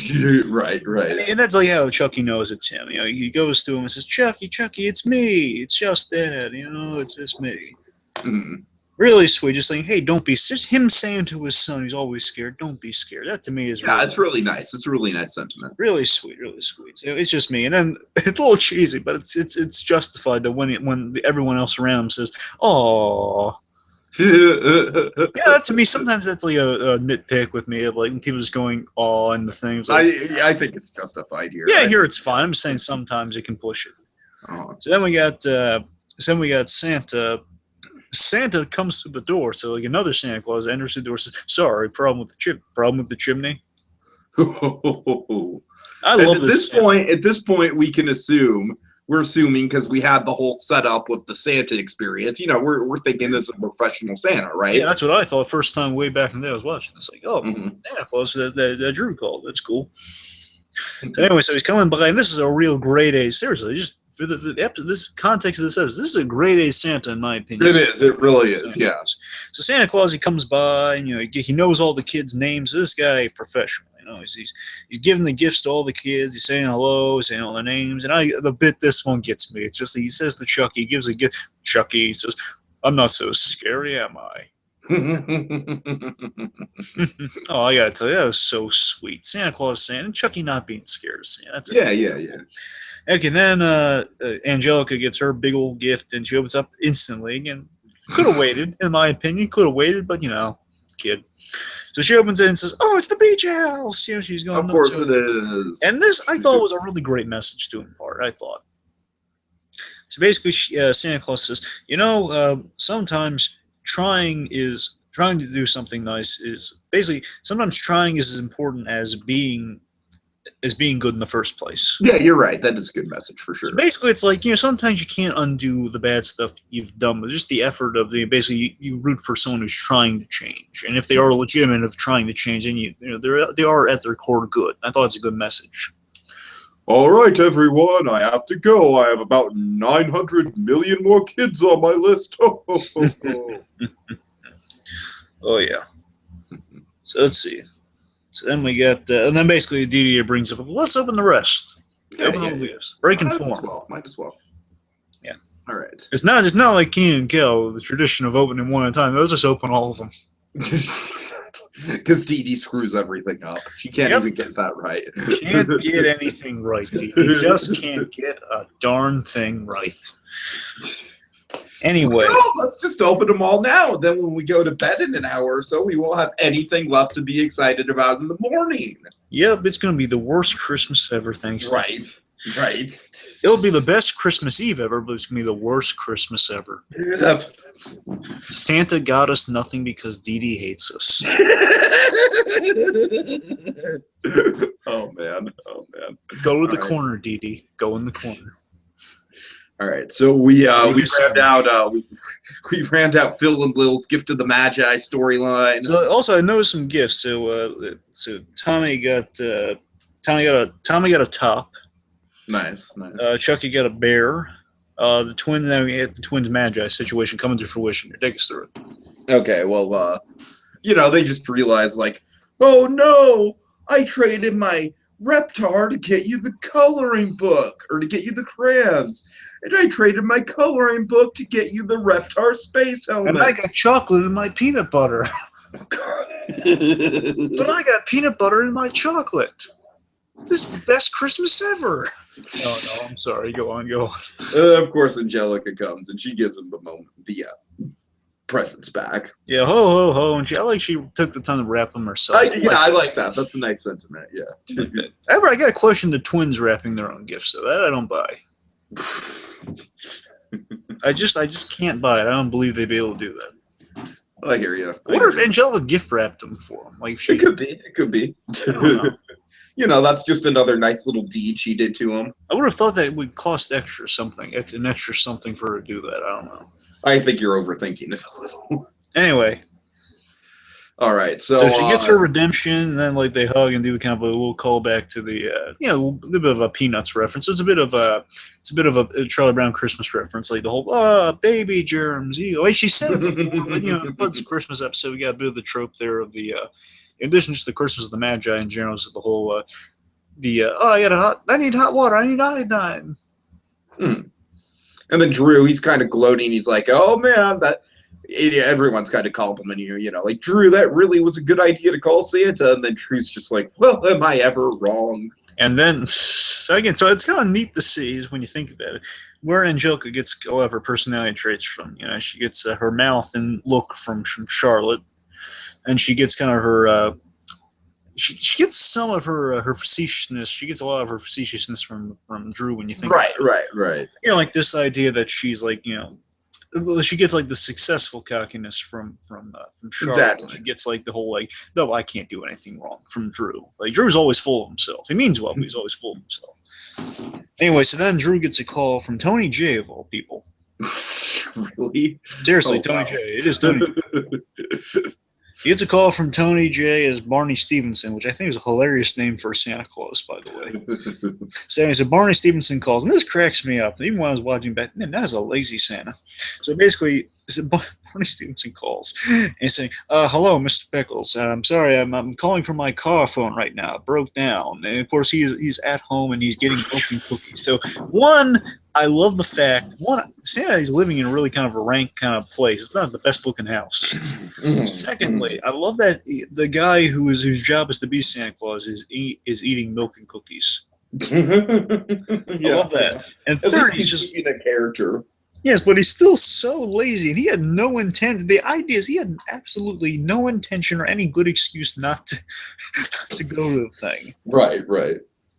Anyway, so this is a really lousy Santa. He said, and basically because of what he asked, he says, "I'm sorry, I won't be able to make it. Can we reschedule?" Who has to You can't reschedule Santa Claus on Christmas Eve.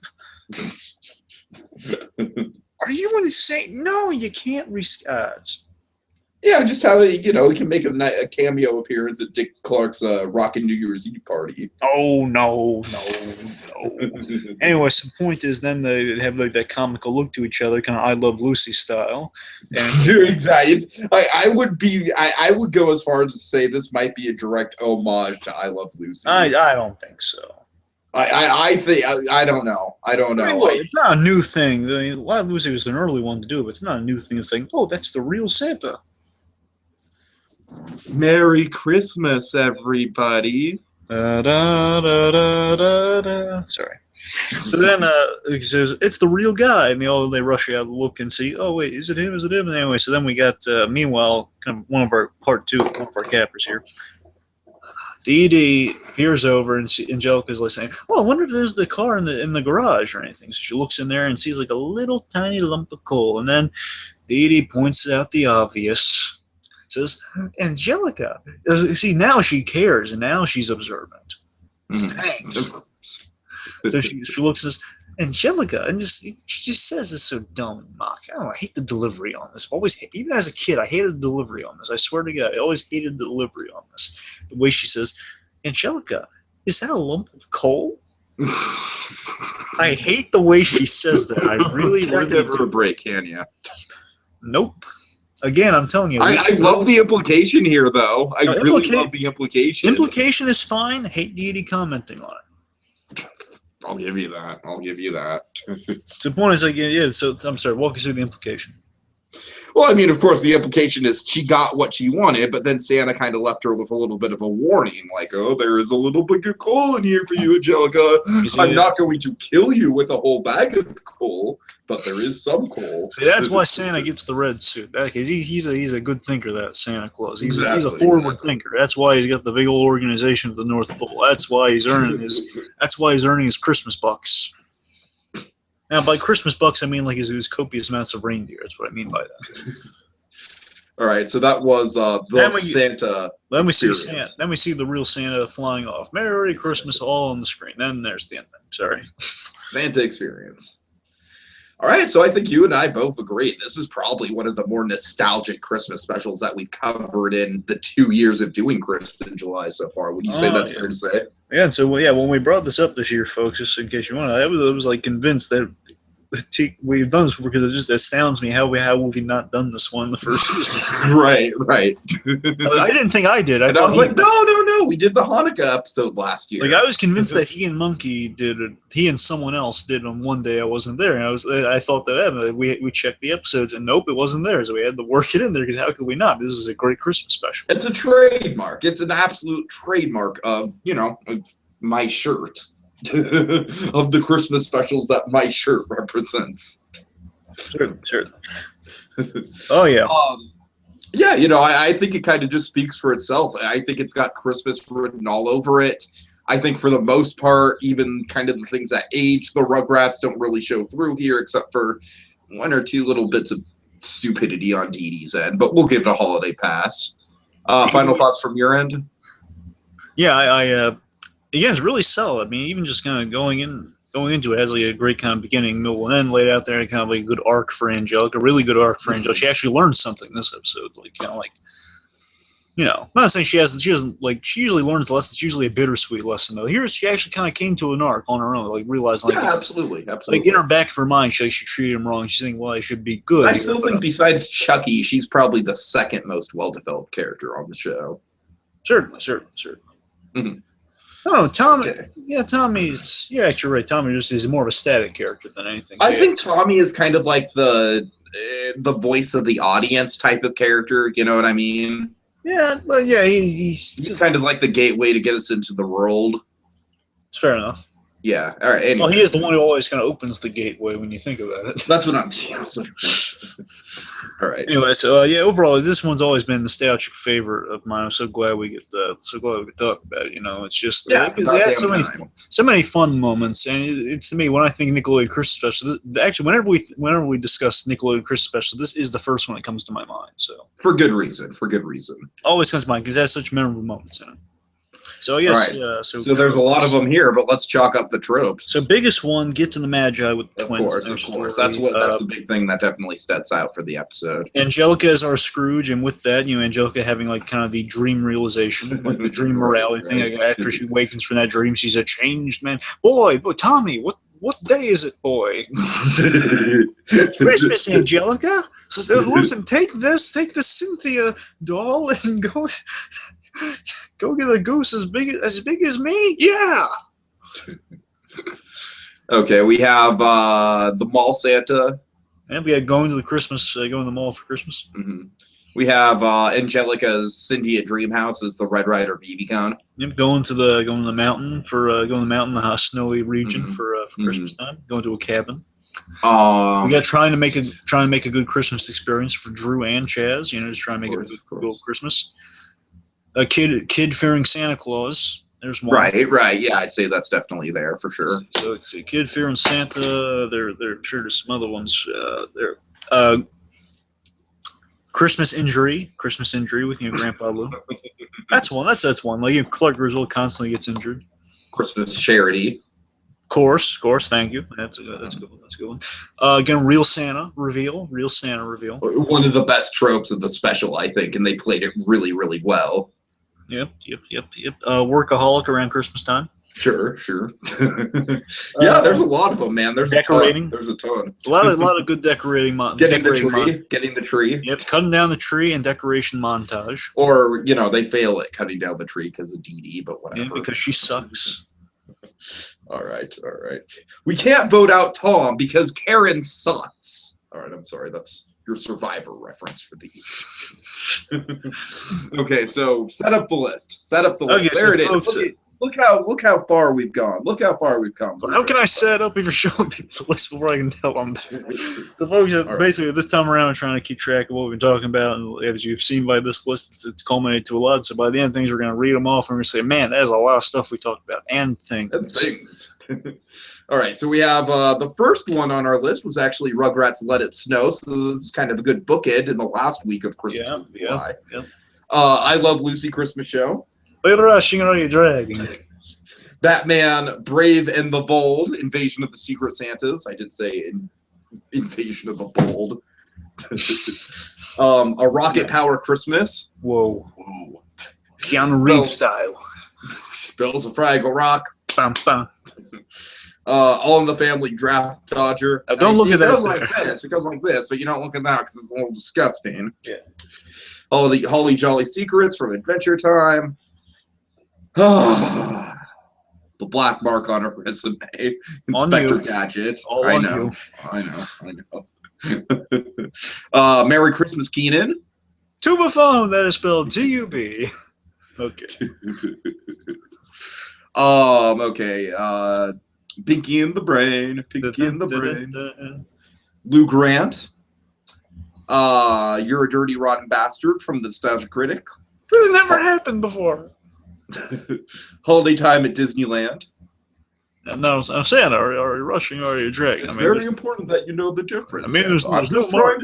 I'm just trying to help you here, Santa. Don't make me throw a chair at you.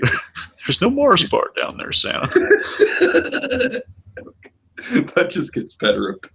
The wild thornberries. Yeah, Oh, Christmas good. goose. Oh, God. Let's eat the monkey, Marianne. You just had to go there again. Couldn't resist. Couldn't resist. To me, that's the last time I'm going to reference. I'm hoping you will at least hold more tact. I can't guarantee it. I can't guarantee it. No, we're not really Okay. covering any animation. Wait, are we covering any animation? Proud Family on Right. Thursday. Right. So, yeah. Okay, so let's see. We have Doug, Cleveland Show, Odd Couple, A Bed's Uncontrollable Christmas from Community, Guardians of the Galaxy, Stantler's Little Helpers from Pokemon, a very awesome Yo Gabba Gabba Christmas, Sui. I like that show. What are you gonna do? Jimmy McGill. Okay. Mr. Hanky's Christmas Classics from South Park, your favorite. Hal's Christmas Gift from Malcolm in the Middle. Bath Item Gift Hypothesis from Big Bang Theory. And then finally, let's see. There it is, right at the bottom there. The Santa Experience. Yay. Yeah. It's there. It's there. It's on there. All right. And do you want to take a look underneath the wrapping paper and see what we have next time on tomorrow's Christmas in July? Yeah. Okay, well, we are dealing with this year's Hanna-Barbera selection for this Christmas in July lineup, and we're going to be talking about a Flintstones episode. We're still kind of holding off on Flintstones Christmas Carol. We're going a little bit more obscure. Yeah, this one's one of my favorites. I like this one. And we'll be talking about, I think it's just called A Flintstones Christmas, right? Yeah, they really get creative. Something like that. So, yeah, they sound very similar to the first two of the Christmas specials. The first one was